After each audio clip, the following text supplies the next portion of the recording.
himself available for autograph requests in June for those of you who show up there. So I encourage you to seek him out for that. Now, before we begin, let's review some of the basics for how the webinars work. We have set aside some time for questions, as we always do. We strongly encourage you to ask them as they come up, though you will be muted throughout the presentation, so we ask you to use the text box to ask those questions.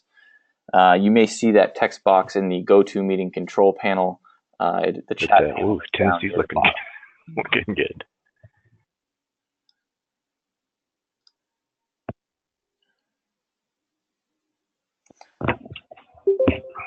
I'm getting a little bit of feedback from somebody on the phone. If everybody could be sure to mute themselves, I'm doing my best to make sure that everyone's muted here. But if you could help me out, that would be great as well. Now, for those of you who would like a PDF copy of the presentation, please just send me a response to my email that I sent out this morning, or send me an email at creiten@nwga.org, and I'll be sure to get you a copy of the presentation before close of business today. As most of you are already aware, we always also record these and put them up on our YouTube channel. So not only are you encouraged to watch the recording of this show, but if you have any interest in any of the shows that we've had in the past months, you can also find those there. So as you all do know, the Northwest Gas Association hosts webinars like this one each month. We'll be announcing our April webinar speaker in the next week, so please keep an eye out for that. We have booked Dave Lai of Encana for May 17th. And Dave will be discussing responsible natural gas development. So we hope to get a lot of signups for that as well. Of course, we also ask that you look way ahead in your calendars, although it's not too far away now, and mark off June 6th and 7th for next year's 15th Annual Energy Conference, which is once again at Skamania Lodge. And finally, I'd like to introduce the Northwest Gas Association for those of you who may not be familiar with us and what we do. We represent the 6 investor-owned gas utilities operating in the Pacific Northwest, along with the 3 large natural gas transmission lines. Our members are located in Oregon, Washington, Idaho, and British Columbia. As always, please feel to visit our website at nwga.org for more information. And with that, we will pass things over to Grant, which I will do right now.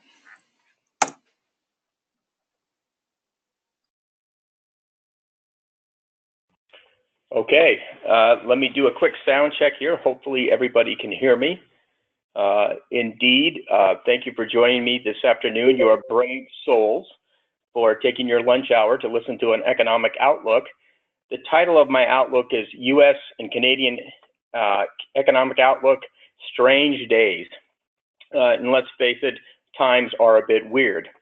So with that, let's go ahead and slip into the big picture. So the presentation today is really going to focus on, first, the big macro picture of the U.S. and Canada. We'll drill down to the regional and provincial level. And then I want to end the presentation by talking a little bit about international trade, just as a reminder to everybody, as we get into a froth and a rage about international trade, how important it really is to the Pacific Northwest, not just here in the U.S., but in Canada as well. So looking at U.S. and Canadian GDP growth, really the beautiful person in the room in terms of developed economies in 2017, one of those was definitely Canada. 3% GDP growth, very high by post-Great Recession standards, really driven by strong consumption, government spending, and investment spending. So a very strong year for Canada. U.S., not quite as good, 2.3%, in line with what we've been seeing really the last 4 or 5 years. Now, what's interesting about the outlook for U.S. and Canada is that in the case of Canada, we really see GDP growth snapping back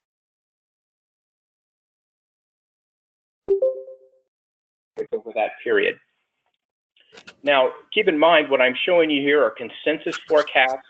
They're the average forecast over a broad range of forecasters to kind of give us a sense, on average, where do people think the economy is going to go in Canada and the U.S. over the next couple of years. Now, what's interesting about the U.S., remember, we just went through a very large, very well-advertised tax cut in the United States. But what's interesting is most forecasters are not showing the kind of growth that the administration in the U.S. is predicting, in that 3 to 4% range.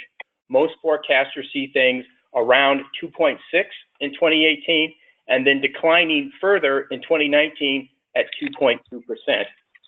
So it remains to be seen how much the tax cut will actually generate. But right now, U.S. forecasters are being fairly conservative about what they see coming out of that tax cut.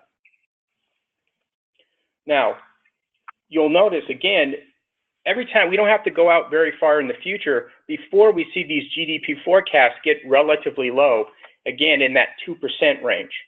And I think most forecasters are aware of what we're seeing in this next slide, is that it's still the case that Canada, the US, and many European countries are still suffering from extremely low productivity growth. And in the long run, that's going to continue to keep GDP growth very modest. And so if you were to average over this time period, both Canada and the US since 2013 really has only enjoyed about 1% in labor productivity growth. If you add population growth to that, somewhere in the neighborhood of 0.7 to 1%, it's very difficult in the long run to get really high rates of GDP growth until you begin to see labor productivity growth pick up. I think in 2017, Canada was helped a little bit by a 1.7% productivity growth. But again, I think for most forecasters, they seem to be predicting that productivity growth is going to remain relatively modest over the next couple of years. Looking at inflation, again, I still think pretty good news here. Inflation still remains well within the comfort level of most of the central banks, certainly in the US and Canada. If you look at, again, the consensus forecasts and average across many different forecasters, the expectations or forecasts for inflation continue to be well anchored at that 2% target level that both the Bank of Canada and the US Federal Reserve have. At this point, that's also good news because it means both central banks can continue to raise rates at a pretty modest pace. And that's important because there's some uncertainty about how much both economies could take in terms of rapid interest rate increases by the central banks. Now, I want to spend a little time talking just about that issue about interest rates, right? In particular, I want to focus on the policy rates of the US Federal Reserve, which is the federal funds interest rate, and that of the Bank of Canada, which is the Canadian overnight rate. And what we can see here is that for a time there, really from the beginning of 2015 up through July 2016, the rates were moving in different directions. And it's interesting to think about what that meant for exchange rates over that period. So over this period, we really saw kind of a depreciation of the Canadian dollar. But as we get into 2017 and early 2018, we begin to see both central banks start to raise rates. And in fact, recently, Canada has really started to catch up with the United States in terms of interest rate increases. And so over this period, we're now seeing a modest appreciation in the Canadian versus US dollar. And if you look at the forward or futures markets, it's still the prediction that there'll be a very modest appreciation of the Canadian dollar for the rest of 2018 on the assumption that the central banks in both countries will continue to raise rates at a very modest pace. Now, again, what's allowing that to happen is that inflation remains well within their comfort zone. Now, I will say that I think in Canada, in the case of Canada, they were perhaps a little bit surprised this year by the rate of economic growth. And as a result, that did probably push Canada to act a bit more aggressively in raising rates recently compared to maybe what people had originally expected at the beginning of 2017. Now, one of the things I also like to talk about in the context of the US, and unfortunately I don't have comparable numbers for Canada, but the Federal Reserve Bank of Philadelphia now calculates the real yield curve on US Treasuries. And they produced this real yield curve. This is the real interest rate. And if you recall your economic theory, the real interest rate is the real cost of borrowing. It's what economists think that really matters when people make investment decisions. And it's essentially the nominal interest rate excluding what we think expected inflation is going to be in the future. So what I'm showing you here is the real yield on the Treasury curve, starting from basically 3 months going up to 120 months, which is the 10-year U.S. Treasury, again, measured as the real interest rate. I think what we're seeing finally, though, is in fact, from the perspective of real interest rates, a normalization that's occurring. And so we can see, if we look from February 2016, okay, to February 2017, we can see that the yield curve has shifted up over that year. If we look at February 2018, we can see that that yield, the red line, has shifted up again to the point where almost all real interest rates are positive or at least non-negative. And from the perspective of an economist, that means that we're well on the way of interest rate normalization from a real interest rate perspective. Okay? Now, what's also interesting, if you're like me and you have no particular social life, you spend a lot of time reading, economic papers produced by the Fed. And what they argue is that even once both nominal and real interest rates are fully normalized, right, over the next 2 or 3 years, they would expect real rates to remain actually fairly low compared to what they were prior to the Great Recession. Okay. Now, it's also interesting to note, thinking about the previous side, is if you go back to maybe the end of 2014, the expectation of the Fed, if you looked at their projections for where they thought interest rates should be, their expectation was that the federal funds rate should be 3 to 4% right now. We're still way below that, but again, from a real interest rate perspective, clearly we're moving towards normalization. Again, we can see those movements up. Okay, now, if we focus more regionally, we have a lot of good news for the region. The region really has performed much better, and what this slide shows is U.S. non-farm employment growth, not just for the U.S., but the Pacific Northwest as well, Washington, Idaho, and Oregon combined. And we can see that really since 2013, the U.S. Pacific Northwest has really outperformed the U.S. as a whole substantially. And my forecast for 2018 and 2019 is that will continue. We should expect to see some slowing in the Pacific Northwest. In particular, I think the outlook is for perhaps a bit slower construction activity, somewhat slower manufacturing growth because of cutbacks in employment in aerospace. But still, the outlook relative to the U.S. is, I think, quite strong for the next couple of years. And for reference, the forecast from the U.S. is based on a survey of forecasters done from the Federal Reserve Bank of Philadelphia. But again, very strong employment growth. Before the call started, I was asked about unemployment rates in Washington and Oregon. Right now, I just checked, they're under 5%. My colleague who asked the questions pointed out they're under 5% in Idaho as well. We have an extremely tight labor market, and we are, in fact, starting to see some pretty good wage gains all through the Pacific Northwest. Now, focusing on kind of more metro areas, okay, in particular, we have a whole selection of metros here. We have the U.S. for comparison in black, and this is for metro employment growth in 2017, again, non-farm, U.S. Pacific Northwest. Okay, we have Oregon in the green, you can see the cities there. We have Washington in the red, you can see the cities there. And then, of course, you have Idaho there with their cities, okay? If you compare that against the black bar, which is the U.S., regionally, even the smaller metro areas are doing quite well, and in many cases outperforming the bigger metro areas such as Seattle in Washington and Boise in Idaho, and certainly Portland as well in Oregon.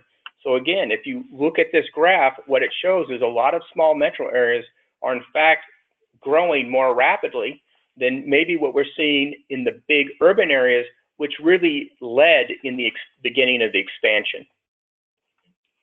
Now, as this employment growth has occurred, one of the interesting things we're seeing right now is a surge in population growth in the U.S. Pacific Northwest, and also a surge in housing prices.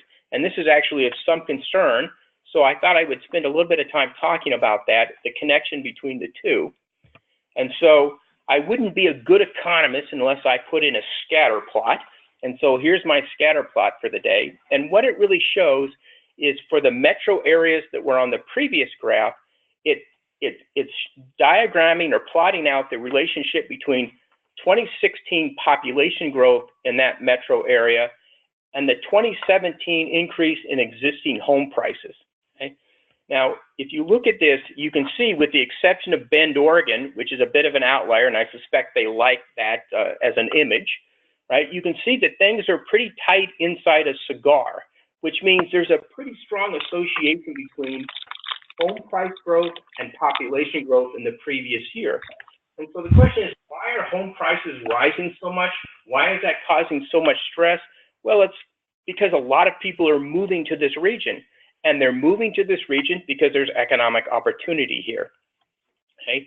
And so if you look at this graph carefully, you can see down below there's a little box around population growth from 1% to 2.5%.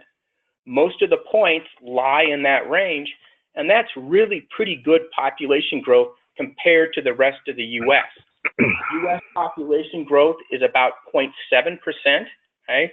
And so for quite a few years now, the story has been the West, and in particular the Pacific Northwest, continues to attract a lot of people at a much faster rate than other parts of the country, okay? Maybe excluding some parts of the South and West, but the Pacific Northwest, though, in general, is probably one of the faster growing parts of the U.S. in terms of population growth. But that growth is going to put upward pressure on prices in the housing market. And so what you see, if you look carefully, again, that little box appears around existing home price growth. Most of those points are in that 8 to 12% region. So what that means is as long as population growth continues at this relatively strong pace, we continue to have relatively low levels of interest rates relative to economic growth, I think it's fair to assume that home prices will continue to increase at a pretty good pace in the region, not just in large metro areas, but also in the medium and smaller metro areas as well. And just for reference, that black dot that just showed up there, that's the U.S. So in the U.S. right now, we have, again, about 0.7% population growth, which, you know, puts existing home price growth in the U.S. just over 6%.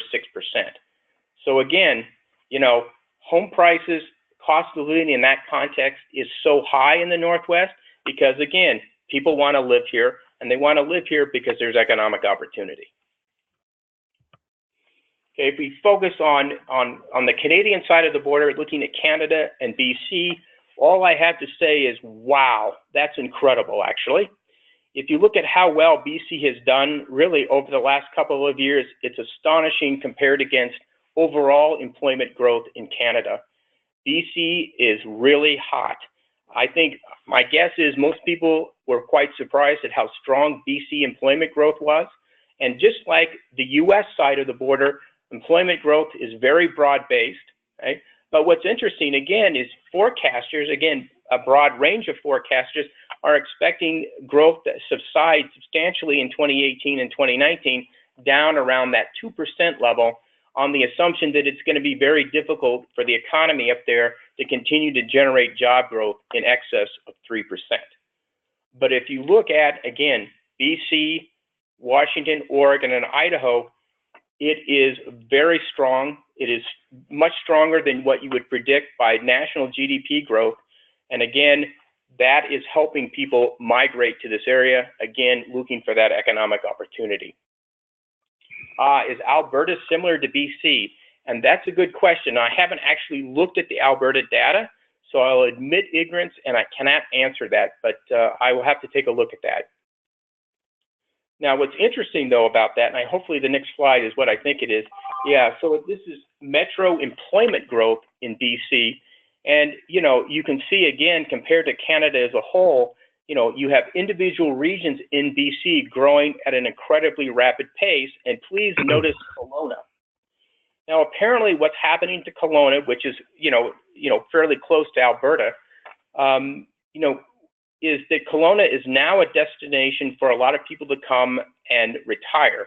I was reading the local press for Kelowna, And really what you have in Kelowna is really a building boom going on. There's a lot of construction going on, condo construction, multifamily, because there's a great influx of people coming into Kelowna. Okay? And in fact, so much so that from what I can understand, it's causing some heartburn with the longer time residents as that in-migration, because of such a strong economy, really starts to change things quite a bit. But it was, at one time, Kelowna was a pretty hot place to be. People who actually worked in the oil sands were actually living in Kelowna. But now it feels like the growth is a little bit different because you have actually people coming to Kelowna to actually live, and that's generating, I think, a lot of employment growth on the construction side. So moving right along here, we have also, I always like to look at residential permitting because it's just a good leading indicator. And so far, we continue to see some growth, but it looks quite different between the U.S. Pacific Northwest and BC.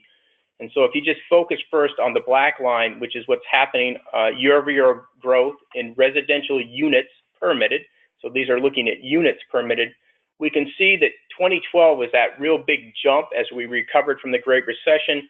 It has since subsided, and we're now in that 5 to 10% range for residential units permitted. Again, that's a good sign. It's in the sense that as a leading economic indicator of future employment growth. Now, what's interesting with Canada, in particular BC, it's a little more volatile, in part because Canada is more reliant on apartments and multifamily for producing affordable housing. And so what we've seen in 2015 and again in 2017 is a real surge in units permitted for apartments. Okay? And again, if you look at housing costs in a lot of the metro areas in BC, it's really probably the only opportunity for a lot of people. Now, the last thing I really want to talk about here is I want to talk a little bit about international trade, because there's a lot of rage these days, especially in the US, about international trade. And I just think it's important to put this in a certain amount of perspective. And so what I have here is what I call NAFTA country trade dependence since 1960. Okay? And so what that is, it's the monetary value of imports plus the monetary value of exports divided by national GDP. Okay? And that ratio is a measure that economists often use for trade dependence. And a couple of things stand out here. The first thing that stands out, and I would point this out to my American colleagues, is how much trade dependence in the US, although it remains relatively low at 27%, we've seen a lot of growth compared to 1960 when it was about 10%. So although relatively low compared to Canada and Mexico, Mexico at 79%, Canada about 63%, for all of North America, including Mexico, we've seen a growth in trade dependence. And to some extent, I think that reflects the success of NAFTA. Okay? But the other thing to point out here too is just how much it's affected Mexico. Okay? So Mexico in the 1960, trade dependence was about 20% of GDP. It's now about 79%. And one of the things I like to point out to people is that in the case of Mexico, even though we have a lot of tensions with Mexico over immigration, in the absence of trade, Mexican growth would have been much worse than what we've seen over the last 20 or 30 years. I think there would have been even more tension over immigration. I think helping Mexico grow has given a reason for Mexican citizens to stay in Mexico. And so one of the things I worry about is that if we get into a broader trade war and we do damage to growth, in particular in Latin America and the Mexican region, we could see our immigration problems perhaps even get worse.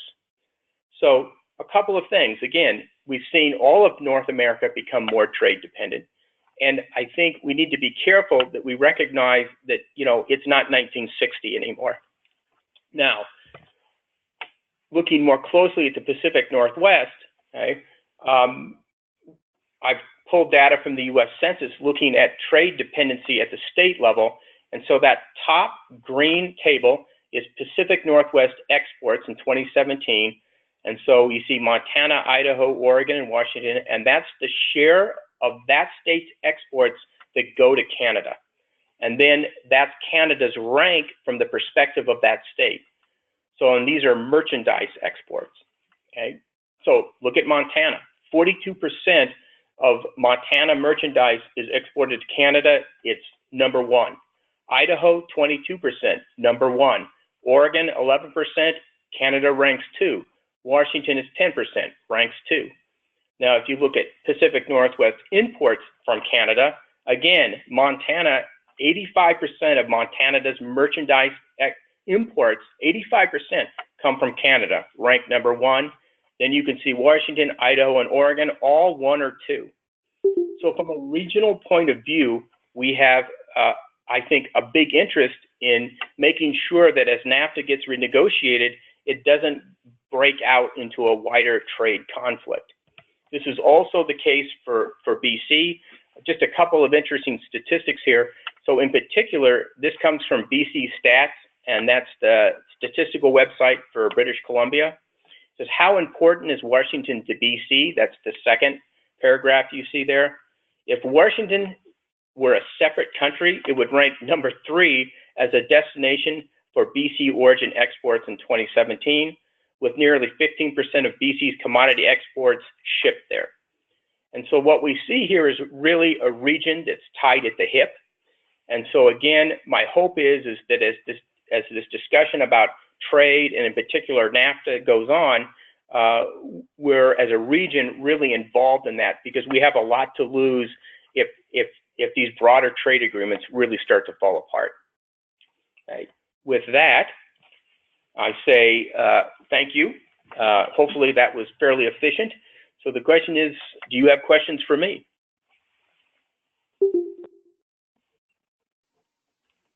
Yeah, once again, just want to encourage everybody to go to the chat function and enter your questions there. We will stick around for at least a few more minutes fielding questions and hope that you have some.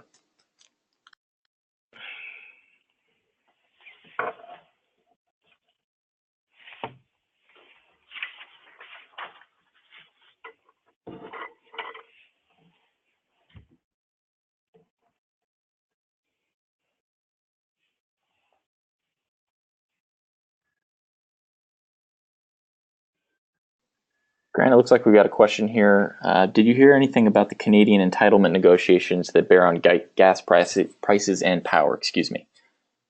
No, I have not heard a word about that. And in fact, since that question raises it, I have not heard anything about that, nor have I heard very much about the Columbia River Treaty, which is another issue I'm a little bit worried about, and how that gets entangled up with this controversy over NAFTA.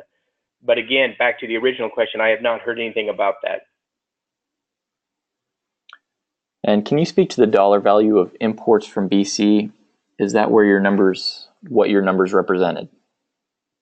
Yeah, so let me go back to that slide. So in the case of the Northwest there, the two tables, that's really data that I'm getting from the U.S. Census.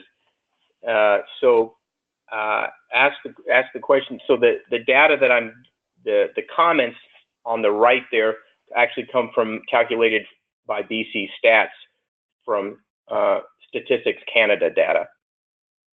So what was the question again, Connor? It says, can you speak to the dollar value of imports from BC? No, I did not. I calculated everything as ratios rather than dollars.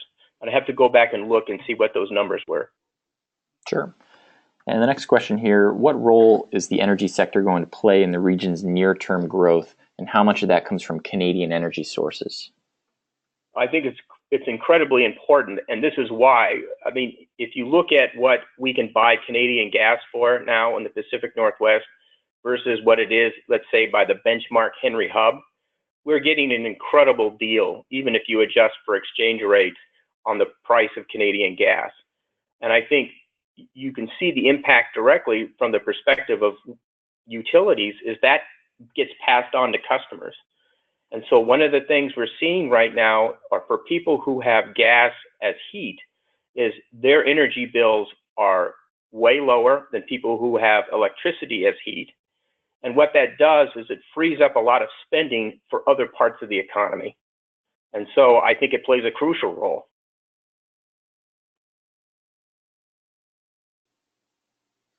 What are your thoughts on the inflation outlook? Would you say the risks are greater for higher inflation than forecasts or lower? That's a good question. It depends a little bit, I think, what happens with wages. My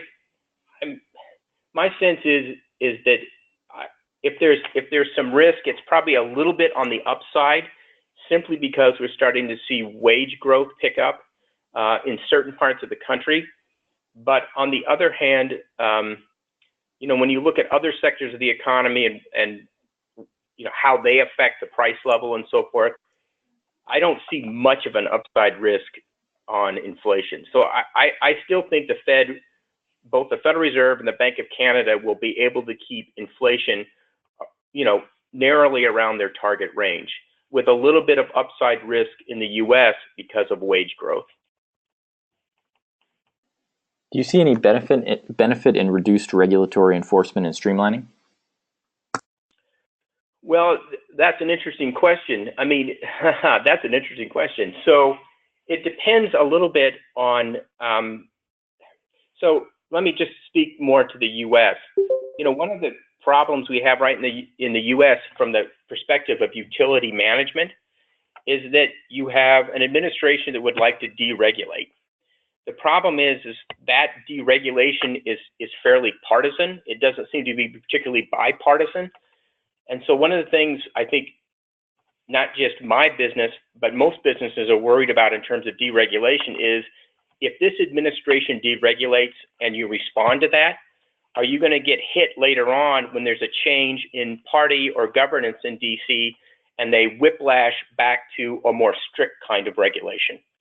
And so I think one of the problems you have, again, from a business perspective, is how much of this deregulation that might be occurring, how much of that is really permanent and how much of it is really temporary, based on the really kind of fractured political environment we have in the U.S.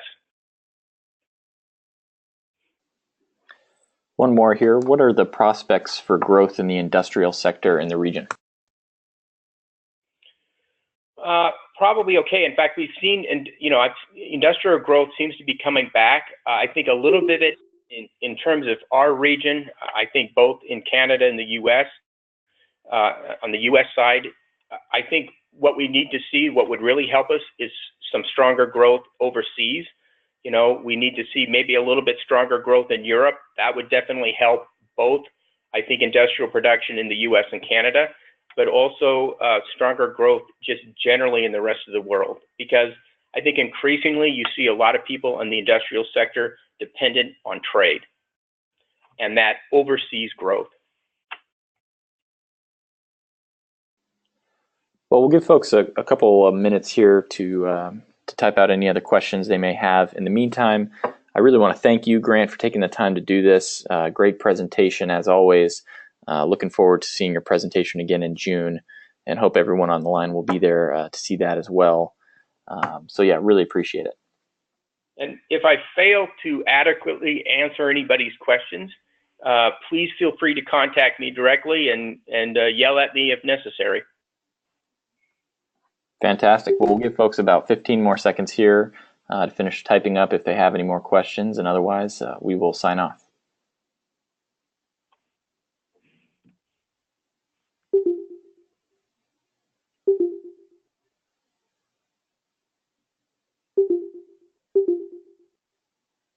Well, it looks like we do have one more here. For upcoming energy sector growth, what role will technology advances play? I would say probably, no, that's, Can you ask the question one more time for me? Sure.